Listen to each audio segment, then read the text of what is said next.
Bonjour Laurent Rigaud. Bonjour. Je suis ravie de vous accueillir dans ce magnifique cadre de la distillerie Clessens à Vambrechy, un lieu emblématique de votre région, je crois. Vous êtes président du syndicat des bouchers charcutiers traiteurs du Nord et des Hauts-de-France et depuis 2005 président de l'UPA, l'Union patronale des artisans et commerçants de la région. Aujourd'hui, vous briguez la présidence de la CFBCT. En quelques mots, quel est le sens de votre engagement? Pourquoi êtes-vous candidat? Alors, c'est un engagement syndical et total. Vous savez, j'ai un parcours professionnel. Ça fait une trentaine d'années que je suis artisan. Ça fait 10 ans que j'ai une casquette syndicale. Et bien, les sujets qu'on porte, nous, dans la région, eh bien, j'ai le souhait de les porter au niveau national. Et j'ai 45 ans et donc c'est l'occasion maintenant de pouvoir projeter le métier dans les 10 prochaines années. Et puisque de toute façon, moi, j'aurai à le vivre.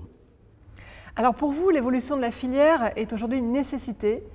Il faut la moderniser et apporter des solutions innovantes pour la redynamiser. Question de survie, dites-vous. Vous-même, vous avez utilisé les moyens de communication actuels pour faire campagne. C'était une évidence pour vous? Oui, alors tout le monde a vu que j'ai utilisé des moyens modernes, qui sont la vidéo et puis les reportages. Alors, le consommateur ou le client, ça ne le choque pas parce qu'on voit autour de lui, c'est complètement dans cette dynamique. Maintenant, la profession doit aussi s'approprier tous ces moyens modernes. On voit maintenant régulièrement dans nos magasins que nos caisses, ce sont de véritables ordinateurs. Les artisans bouchers envoient des newsletters.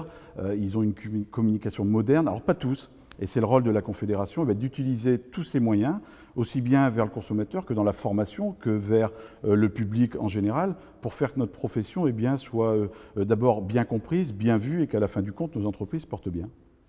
Quelles sont aujourd'hui les menaces qui pèsent sur votre profession? Les grandes surfaces, la vente directe, les normes? Et quelles sont les réponses que vous apportez pour y faire face? La première menace, c'est l'immobilisme. C'est vrai que si on ne bouge pas et qu'on se plaint de ce qui se passe autour de nous, on ne va pas y arriver. Sur la vente directe, moi j'ai montré que dans ma région, je pouvais prendre le dossier en main et faire en sorte que cette personne-là ou ces personnes-là arrêtent.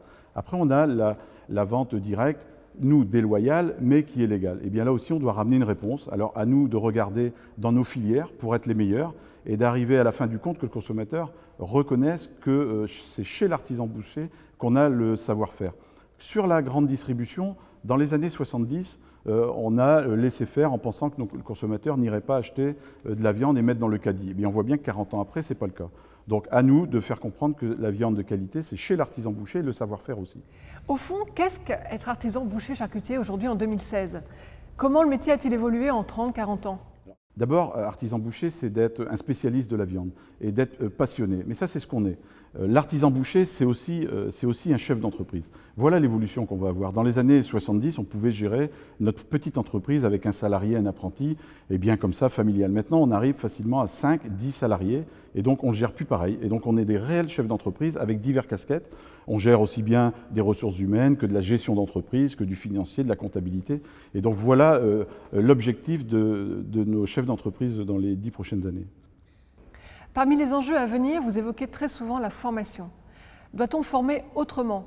Faut-il par exemple réformer l'apprentissage ou alors impliquer davantage les professionnels du métier? Oui, alors la formation, c'est un sujet important parce qu'on a 3 filières pour former nos collaborateurs. On a bien sûr la formation initiale où on a le CAP, le brevet professionnel, qui fonctionne plutôt bien. Après, on a la formation continue pour nos salariés et nos chefs d'entreprise, mais on a un nouveau public qui arrive avec un âge un peu supérieur à ce qu'on connaît, 30, 35 ans, 40 ans, avec l'envie de faire notre profession. Et on doit créer aussi cet outil pour pouvoir former ces personnes à nos métiers. Donc voilà, former oui, former comme avant, peut-être pas, mais surtout, comment on va former pour demain. Si vous êtes élu les 6 et 7 novembre prochains à la présidence de la CFBCT, quelles seront vos toutes premières décisions? Alors d'abord, un audit de la Confédération, mais pas que la Confédération, un audit du territoire. Je pense qu'on doit retourner sur le terrain, regarder d'abord qu'est-ce qu'ont besoin les présidents de départements et de régions, mais peut-être d'aller encore plus profondément, aller chez les artisans et de leur demander comment allez-vous et de quoi avez-vous besoin. Et ensuite, au niveau de la Confédération, j'ai annoncé qu'à côté de moi, à mes côtés, on aura 3 vice-présidents en charge de dossiers importants et sensibles pour réellement, à la fin du compte, faire le travail sur le terrain. Merci Laurent Rigaud.